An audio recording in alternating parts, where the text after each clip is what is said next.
ओम नमः शिवाय। ओम श्री गुरु माताय नमः। ओम श्री गणेशाय नमः।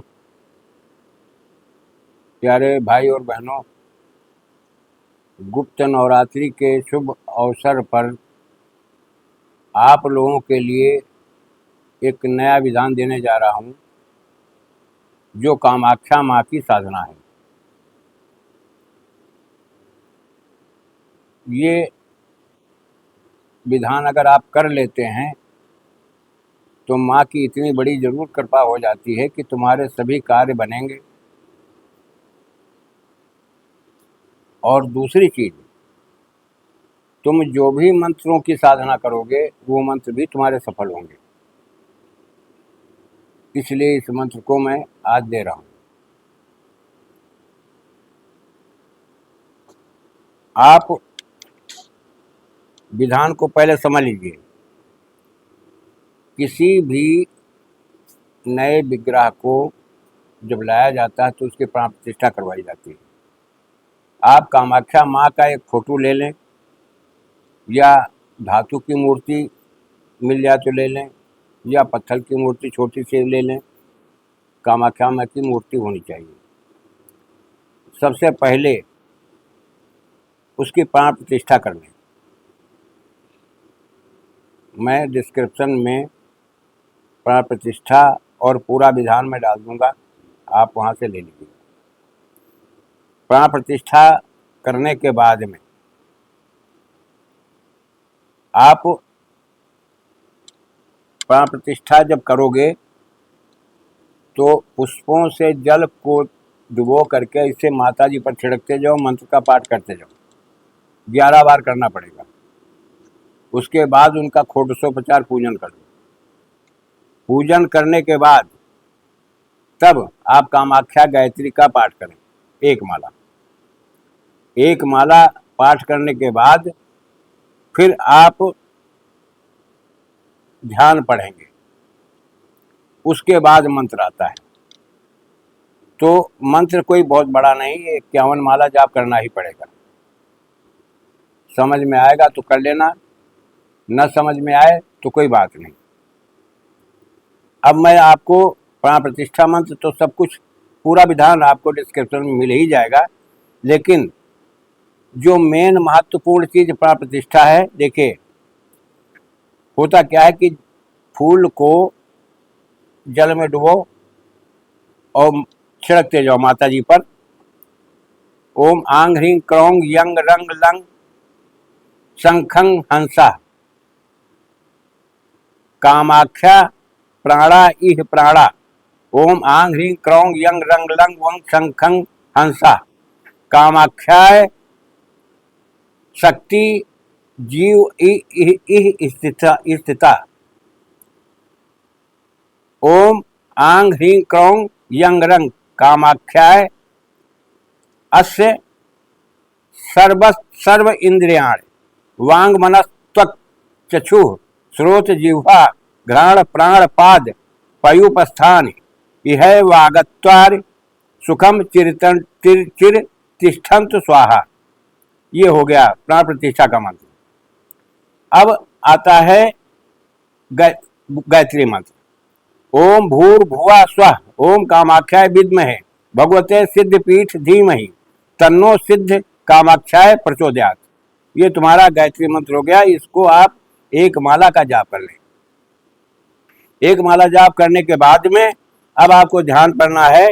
योन मात्र शरीराय कंगुवासिन कामता रजस्वला महातेजा कामाक्षी ध्याताम सदा। कामाख्ये कामरूपस्थे कामेश्वरी हरिप्रिय कामना देह में नित्यम कामेश्वरी नमस्तुते। ये है। अब इसके बाद में मंत्र आता है। मंत्र भी कोई बड़ा नहीं है। ओम ऐं ह्रीं क्लीं कामाख्याय सिद्धिर देह में मातर मातर नमस्तुते। ओम ऐं ह्रीं क्लीं कामाख्याय सिद्धिर देह में मातर मातर नमस्तुते। ये मंत्र है। इसका 51 माला पाठ करना पड़ेगा। अब देखिए, अगर इस विधान को आप पूर्ण कर ले जाते हो तो सभी कार्य तुम्हारे सिद्ध होंगे। माँ की इतनी बड़ी कृपा आप पर हो जाएगी कि आपके सभी कार्य सिद्ध हो जाएंगे। जो लोग गुरु परंपरा से जुड़े हुए हैं उनके लिए बहुत उपयोगी है, और जो लोग गुरु परंपरा से नहीं जुड़े हैं, नगुला भक्ति करते हैं, उनके लिए भी उपयोगी है। लेकिन भक्ति और भावनाओं का खेल है ये। तुम कितनी सत्यता और कितनी निष्ठा से इसका जाप करते हो, किसी भी मंत्र का, तुम कितनी सच्चाई और कितनी निष्ठा, कितनी लगन है तुम्हारे प्रति। देखिए इसमें होता क्या है, मंत्र सिद्ध क्यों नहीं होते? या तो मंत्र में कहीं त्रुटि होगी, या तो बताने वाले में कोई गलती होगी, या तो आप में गलती है। तीन जगह में से कहीं ना कहीं एक जगह पार्ट रहता है, तो मंत्र सिद्ध नहीं होते। दूसरी चीज, जिस तरह से आप किसी से मित्रता करना चाहते हो लेकिन वो तुमको अपना मित्र नहीं बनाना चाहता, तो आपके जीवन भर ऐसे रगड़ते रहोगे, नुकसान होगा उसमें तुम्हारा। मंत्रों की प्रक्रिया में ठीक इसी तरह से है। जब तुम्हारे अंदर प्रेम, लगाव, स्नेह मंत्र के प्रति, इष्ट के प्रति, अपने देवता के प्रति, अपने पितरों के प्रति, अपने गुरु के प्रति, अपने प्रति जब अगाध प्रेम, अगाध विश्वास हो, इतना जब होगा तो मंत्र भी तुम्हें एक्सेप्ट कर लेगा। ये मत समझो कि तुम अपने आप करोगे तो सब कुछ हो जाएगा। इसीलिए लोग कहते हैं कि मंत्र तुम्हारे काम नहीं करते, या ये मंत्र मैं इतने दिन किया काम नहीं कर रहा है। गलती कहाँ से होती है? सर्वप्रथम आज तुम्हें नई चीज बता रहा हूं, सबसे पहले तुम न्यासों का सिस्टम समझ लो। मातृका न्यास और व्यंजन, वर्ण न्यास, मातृका न्यास, ये दो करने मंत्र के साधक के लिए दो विधाएं करनी बहुत जरूरी होती है। और इसमें अनुलोम और विलोम क्रिया चलती है। आगे देखिए, मैं समय निकालूंगा तो वो वीडियो बना दूंगा। जब तुम्हारे शरीर में अंग अंग जगह पर, हर एक अंग पर जब बीज मंत्र ही निहित हो जाएंगे, तो तुम्हारा शरीर इस लायक बन जाएगा, इस योग्य बन जाएगा कि मंत्र की शक्ति, मंत्र की ऊर्जा तुम्हें एक्सेप्ट करेगी।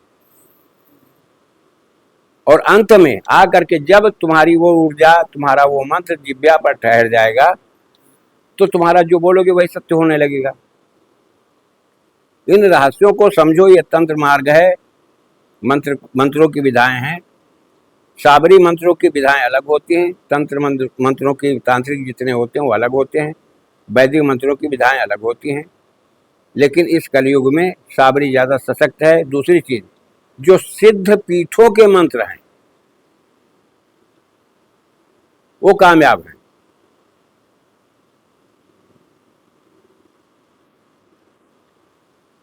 हवन करना होता है इसमें, तो इस मंत्र का हवन इस तरह से होता है कि आप अड़हुल के फूल लीजिए, अड़हुल के फूलों को लाल चंदन घिसिए, पहले एक कटोरी में रखिए, उसमें थोड़ा घी डाल दीजिए, थोड़ा शहद डाल दीजिए, और उसको घेप लीजिए, बिल्कुल पानी की तरह से हो जाए। अड़हुल के फूलों को जब हवन करना होगा तो मंत्र पढ़ करके उसमें डुबो करके अग्नि में आहुति देनी होगी। ये इसकी हवन की परंपरा है। जितना ज़्यादा आप हवन कर ले जाओगे, उतना ज़्यादा शक्ति तुम्हें बहुत जल्दी अर्जित हो जाएगी। ये सिद्ध मंत्र है, ये मेरी कोई विद्या नहीं, मेरा कोई विधान नहीं। मैंने जो पाया और मैंने जिस चीज़ को किया, मैं आज तुम्हें वो चीज़ दे रहा हूँ। तुम्हारी हिम्मत पड़े तो कर लो।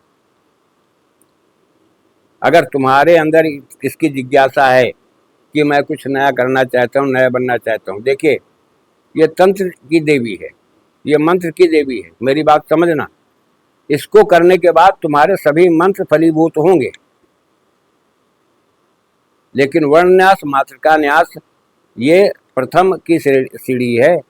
आप उसको जरूर कर लो, चाहे साबरी मंत्र की क्रिया करते हो तो ठीक, तांत्रिक मंत्रों को करते हो तो ठीक। ये आपके हित में रहेगा। बाकी आपकी इच्छा।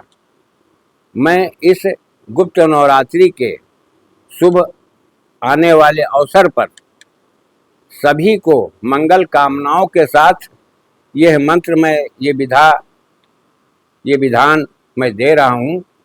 सब लोग हमेशा खुशहाल रहो और इस तंत्र मार्ग में जो रुचि रखने वाले साधक भाई बहन हमारे हैं वो सब आगे बढ़ें और यथार्थ को समझें। मैं इसी के साथ अपनी वाणी को विराम दे रहा हूँ। जय राष्ट्र, जय भारत, वंदे मातरम।